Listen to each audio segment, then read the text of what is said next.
Hello everyone. Today I'm going to show you how to program the inverse chi-squared function onto the TI-84 calculator. So to create a program, you press the program button, which is located near the middle. Then we need to go over to new, so we press the right arrow key twice, and then create new, so we press 1 or enter. Now we need to give a name to the program. We're going to call it INVCHISQ for inverse chi-squared. Notice how my cursor is a blinking capital A. That means our alpha lock is on. So when we press the buttons, we're going to get the green letters above them. So I want INVCHISQ for inverse squared. Once you're done typing the name of the program, you press enter. And notice how our cursor is not a blinking capital A anymore, so that means the alpha lock is off. Next, the inverse chi-squared value needs two inputs from the user. That's the area to the left and the degrees of freedom. To input something into the program, we find that option under the program button again. So if you press program, and it's one of the I/O. This actually stands for input output I/O. So we press the right arrow key to get over there. And the first option is input. Input takes in two quantities. The first quantity is a set of words in quotation marks. That's called the prompt. Then you'll use a comma, and then you give a variable name to that input. So because I need to type letters, and we're going to use quite a few letters, I want to put the alpha lock back on. So if the alpha lock is not on, you press second alpha to turn the alpha lock on. Now again, we need to contain in quotation marks, so that's the plus sign. And the first thing we want is the area, space, which is the 0, 2, space, the, space, left. And then colon, and we're done. I'm going to add another space, quote. Now I want to use the comma key, but because my alpha lock's on, that's going to be a J. So I press alpha again in order to use comma. And then I need to put a variable in. So I want to call this variable A for area. So I'm going to press alpha math to get the A. Don't forget to press the alpha. And then enter. Like I said, we need two inputs, so we have to do that again. But this time we need the degrees of freedom. So we're going to go program, I/O, input, put the alpha lock back on, quotes, DF for degrees of freedom, colon, space, quotes.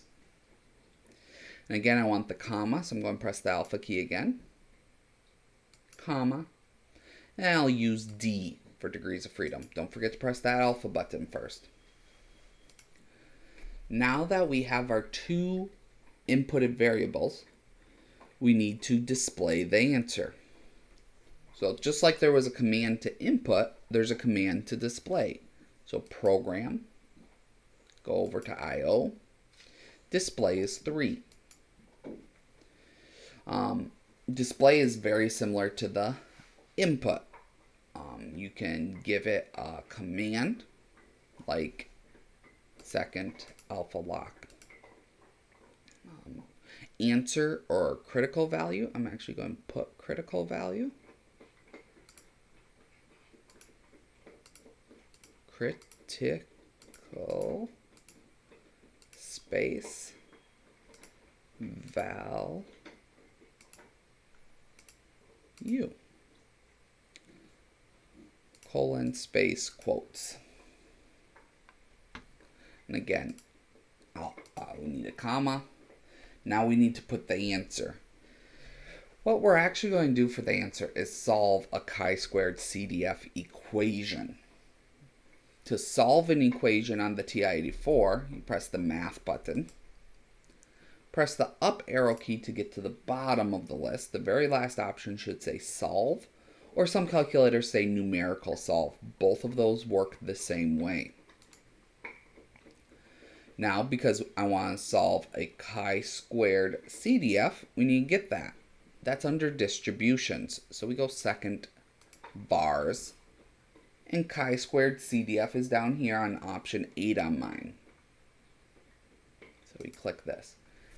If you were not brought straight to this screen, please see the TI-83 video for more in-depth directions. Now what you're going to want to do is make sure your lower is 0, your upper is x. To get the x variable, instead of pressing alpha, you can press this key right here for x. And then D for degrees of freedom. There's no shortcut for D, so you have to press alpha and then this button to get the D. And then we're going to paste it. So it pastes the code in for us.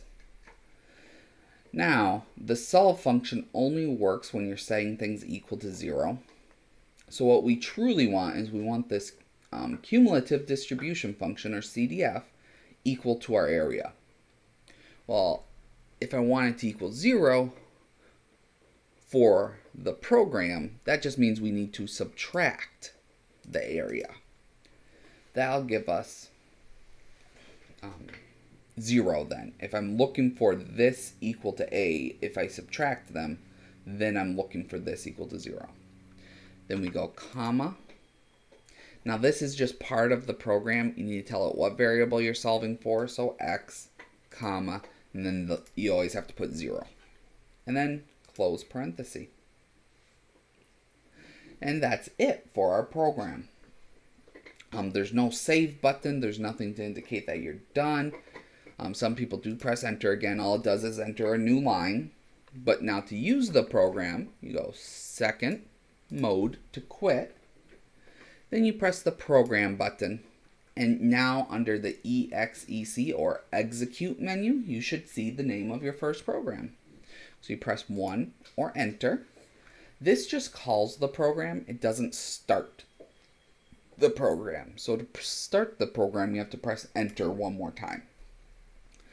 Now let's just test one value out. So the area to the left, let's say we're doing a 95% confidence interval. So the area to the left is 0.975. And let's say our sample size is 30. If our sample size is 30, then our degrees of freedom is 29. And then our critical value is 45.72. And that's how you program the inverse chi-squared function on a TI-84.